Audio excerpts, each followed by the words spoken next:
تو میں نے ان کے سامنے حدیث رکھی کہ صحیح بخاری میں ایک حدیث ہے کتاب المناقب چیپٹر کے اندر، جو صحابہ کرام کے مناقب والے چیپٹر ہیں، علقمہ تابعی کہتے ہیں، اور یہ ہم نے وہ کربلا والے ریسرچ پیپر میں یہ حدیث ڈالی ہوئی ہے۔ علقمہ تابعی کہتے ہیں کہ میں کوفے سے سفر کر کے شام گیا، یعنی آپ سمجھ لیں 15-20 دن کا سفر تھا، اونٹ پہ پیدل، اتنا مشکل سفر۔ اور شام میں اس لیے گیا کہ وہاں پہ کچھ اصحاب رسول سے ملاقات کروں، خود تابعی تھے۔ تو کہتے ہیں میں مسجد میں گیا، صحیح بخاری کے الفاظ ہیں، کہتے ہیں میں نے مسجد میں 2 رکعتیں ادا کی اور اس کے بعد اللہ سے دعا کی کہ اللہ اپنے کسی نیک بندے سے میری ملاقات کروا دے۔ تو کہتے ہیں جیسے میں دعا سے فارغ ہوا تو میں نے دیکھا کہ ایک شخصیت مسجد میں داخل ہوئی ہے، بڑی وجاہت والی۔ میں نے لوگوں سے پوچھا یہ کون ہے؟ تو بتایا گیا یہ ابو درداء ہیں رضی اللہ تعالیٰ، اصحاب صفہ میں سے، درویش ترین صحابہ میں سے۔ 2 نبی اسلام کے صحابہ بڑے لاڈلے اور درویش اصحاب تھے، ابو درداء اور ابن مسعود رضی اللہ عنہما وعلیہم السلام۔ اسی لیے دیکھیں سیدنا عمر نے جب رومن امپائر گری ہے نا، تو وہاں کا چیف جسٹس لگایا ہے ابو درداء کو، اور پرشین امپائر جب گری تو اس کا چیف جسٹس لگایا ابن مسعود کو۔ اب محنتیں تو ہوئی نہیں تھی یرموک میں اور قادسیہ میں، اس محنت کے بعد رعایا تک اسلام کی سچی دعوت پہنچے، اس کے لیے ایسے بندے کی ضرورت تھی جو واقعی نبی علیہ السلام کا تربیت یافتہ ہو، صرف جنگجو نہ ہو۔ تو وہ پھر ابو درداء اور ابن مسعود ہی ہو سکتے تھے، جو نبی علیہ السلام کے ساتھ وقف تھے، مسجد میں ہی رہتے تھے، آپ سے تعلیم حاصل کرتے تھے۔ تو انہوں نے کہا حضرت میں نے تو ابھی بھی اللہ سے دعا کی تھی کہ کسی نیک بندے سے ملاقات ہو، میری دعا قبول ہو گئی، ابو درداء سے میری ملاقات ہو رہی ہے۔ تو آپ دیکھیں آج کل آپ کسی پیر کو، بڑے بندے کو جا کے ملیں اور اس کو بتائیں کہ جی میری بڑی خواہش تھی، تو جناب وہ آسمان پہ اڑنا شروع کر دیتا ہے، الا ماشاء ان الا ماشاء اللہ میں بھی مسکین شامل ہوں۔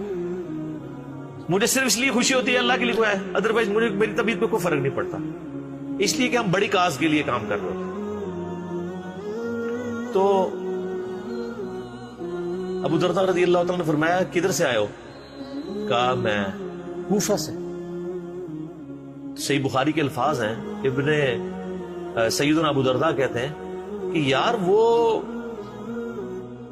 کوفے کے اندر ابن مسعود موجود نہیں ہے، صاحب النعلین، جو نبی علیہ السلام کی مبارک جوتیاں سفر و حضر میں اپنے سینے کے ساتھ لگا کے رکھتے تھے، اور ان کا نام پڑ گیا تھا یا صاحب النعلین، یا صاحب النعلین، نبی علیہ السلام کی مبارک جوتیوں والا۔ تو انہوں نے کہا ہاں ہے۔ پھر انہوں نے کہا یار وہاں پر نبی علیہ السلام کے رازدار حذیفہ ابن یمان موجود نہیں ہے؟ کہاں ہے؟ پھر انہوں نے کہا وہاں پر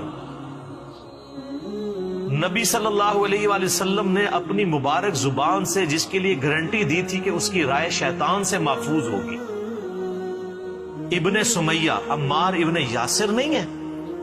ان کا ہاں ہے۔ تو انہوں نے کہا تم اتنی دور سے اتنے 3 بڑے بندوں کو چھوڑ کے شام میں کیا لینے آئے ہو؟ ہائے ہائے۔ تو یہ امام بخاری نے ان 3 اصحاب کی فضیلت پہ جو چیپٹر باندھا ہے نا، تو یہ حدیث لی ہے۔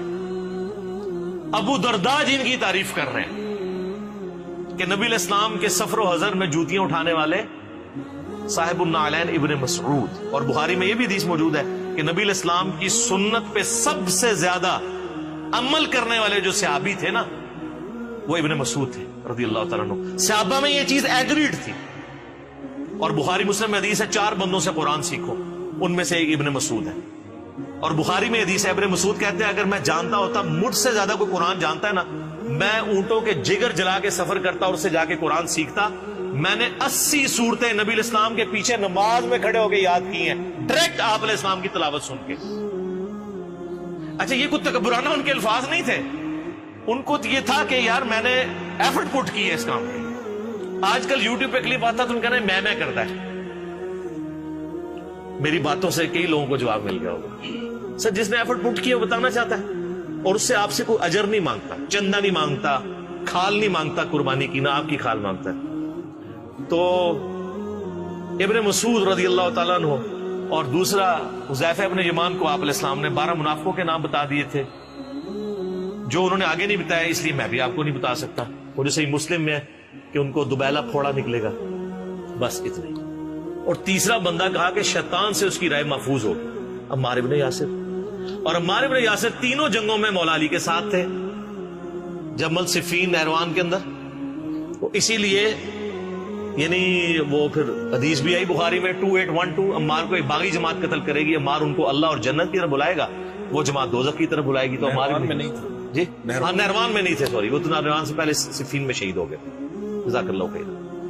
تو یعنی وہ رائے میں مولا علی کے ساتھ، تو شیطان سے محفوظ ان کی رائے نبی علیہ السلام نے کہا. ابن مسعود کا نام ہی تھا صاحب النعلین. تو ہمارے پاس اوریجنل نالین مبارک تو نہیں ہے، چلے ایک نقش ہے یہاں لگا لیا ہم نے، قریب قریب سنت پہ عمل کر لیا.